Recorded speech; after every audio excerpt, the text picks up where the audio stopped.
Bonjour mes amis investisseurs, c'est Michael Havaneda ici et aujourd'hui on va parler de l'ETF Monde Énergie. Qu'est-ce qu'il y a dans l'ETF Monde Énergie? Quelles sont les principales sociétés qu'il y a dedans? Est-ce qu'il vaut la peine d'investir dans le monde mais en fait niché sur un secteur spécifique? Est-ce que cet ETF a battu l'indice mondial? Il a rentabilisé plus que l'ETF Monde classique? Il ne faut pas oublier que la matrice énergétique, encore, il y a beaucoup de pétrole, charbon, gaz. Donc, dans cet ETF, vous allez trouver beaucoup de sociétés de pétrole. Donc, aujourd'hui, je vais faire les résumés de comment fonctionnent les paniers d'actions, comment acheter un panier d'actions des sociétés d'énergie, les principales sociétés d'énergie du monde. Si vous avez un compte PA ou un compte titre, vous pouvez acheter ces paniers d'actions comme si c'était une action. Une part de cet ETF coûte 264 € actuellement. Et il y a presque 100 millions d'euros investis dans ces paniers d'actions si on somme tous les investisseurs. Les frais sont des 0,35% par an. Donc tous les montants des 1000 € que vous allez investir, vous allez payer par an 3,50 € des frais. Maintenant, vous allez voir l'image qui montre la règle, tout ce qu'il faut pour participer de ces paniers d'actions pour mettre ensemble ces sociétés d'énergie.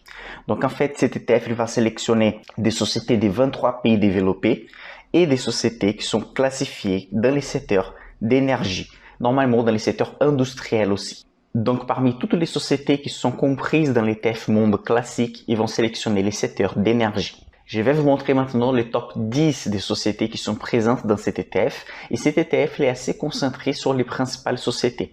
Contrairement des autres ETF qu'on a déjà étudiés dans la chaîne, où la principale société va peser 3, 4 ou 2%. Ici, le top 1, la principale société va peser déjà 13%. Donc, voici la liste. Vous avez ExxonMobil, Chevron, Total Energy, la société française. Vous avez ConocoPhillips, BP, Royal Dutch Shell A et B. A et B, c'est une différenciation si l'investisseur a droit de vote ou pas sur la société. Ensuite, on a Enbridge, IGG, ITC Energy. Si on somme les poids des 10 principales sociétés de cet ETF, elles vont peser déjà 60% du poids de l'ETF. Donc, vous voyez que c'est un ETF assez concentré. Donc, c'est pas recommandé d'avoir cet ETF Monde Énergie pour représenter la majorité du portefeuille. Pas comme le cœur de portefeuille, mais plutôt comme la partie satellite. Les Américains font cette différenciation entre core et satellite pour dire en fait un ETF, par exemple, Monde classique, un Momentum Monde, ça pourrait représenter la majorité du poids d'un portefeuille. Un SP500 par exemple aussi. Mais des ETF très nichés, des ETF où les principales sociétés vont peser beaucoup dans l'ETF, ne sont pas recommandés comme les principaux actifs d'un portefeuille. Je vais parler rapidement des top 4 sociétés qui sont dans cet ETF. La majorité, vous connaissez déjà. Et la première, c'est ExxonMobil, une des principales sociétés du monde d'énergie qui est concentrée aussi sur le pétrole et sur les gaz. ExxonMobil a un management respecté et elle est dans le monde entier. Elle a des usines en France, au Brésil, en Russie, en Afrique, en Asie. Donc, c'est vraiment la puissance de l'énergie dans le monde. Vous voyez la rentabilité d'ExxonMobil sur les 5 dernières années. Elle n'est pas très belle. En fait, elle est un peu en perte sur les 5 dernières années, un chute d'environ 29%. Si on regarde les graphiques de très long terme, on va voir les graphiques depuis les années 2000.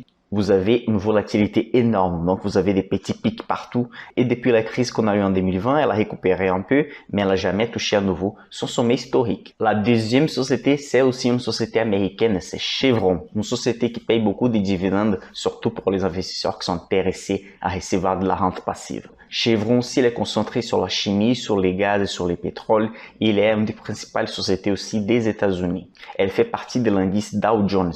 Les Dow Jones, normalement, va concentrer les principales sociétés des transports, de l'industrie, du marché américain. Sur les 5 dernières années, vous pouvez voir la courbe, la rentabilité était de 5%. Du coup, pas une rentabilité énorme comme on attend en bourse, mais les dividendes versés sont pas considérés dans cette courbe. Donc, vous voyez que depuis les années 80, la société s'est multipliée par 10. Même que ça soit pendant 40 ans d'horizon d'investissement, c'est multiplié par 10, c'est pas négligeable. Les top 3 très connus des Français, Total Energies.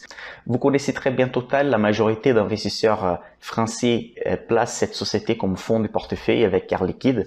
Moi, je suis pas trop fan de Total par rapport des autres sociétés du CAC 40, mais sans doute, c'est pas une société à négliger. Vous voyez les graphiques sur les 5 dernières années, elle a fait 1% de plus-value, mais si on regarde depuis la moitié des années 90, elle a rentabilisé plus de 600%. Donc, dans un horizon de 25 ans, elle s'est multipliée par 6 dans la bourse. Mais la rentabilité des dernières années, c'est pas quelque chose qui attire l'attention. Il ne faut pas oublier qu'une société géante, normalement, elle va avoir des difficultés pour doubler des tailles, encore avoir de la croissance. Ce qu'elle peut faire, c'est changer des domaines d'activité, attaquer un nouveau marché, gagner des marges et évidemment aussi on peut recevoir des dividendes que ce type de sociétés vont verser d'une partie de la recette qu'elles vont produire à la fin de l'année. En quatrième place, on a ConocoPhillips, la société qui est concentrée sur le pétrole mais aussi beaucoup sur les gaz. Elle fait l'extraction des gaz dans le monde entier.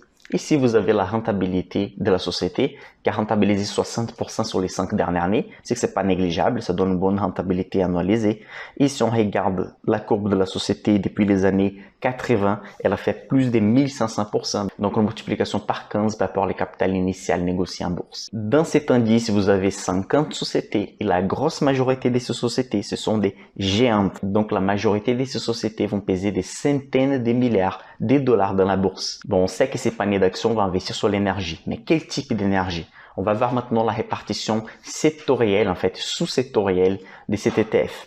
Vous voyez en fait que les pétroles, les gaz ont pesé 54% de cet ETF. Ensuite, en deuxième, on a l'exploitation et la production des pétroles et gaz avec 18%.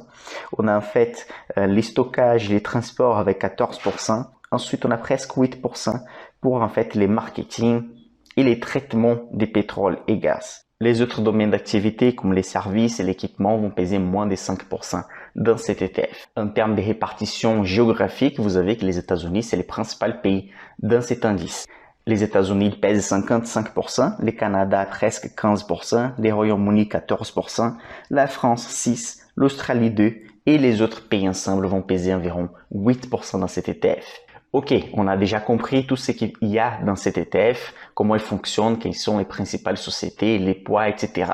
Mais quelle était la rentabilité de ces paniers d'actions les dernières années? Voici les graphiques qui font la comparaison entre les sociétés de l'ETF Monde et de l'ETF Énergie. L'indice classique Monde, c'est en jaune, donc vous pouvez voir qu'il a cumulé 326% de rentabilité.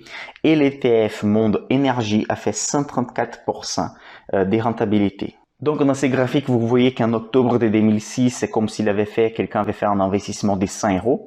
Et en fait, en octobre de 2021, la personne qui a investi sur l'ETF Monde classique, en jaune, elle a terminé avec 326 euros.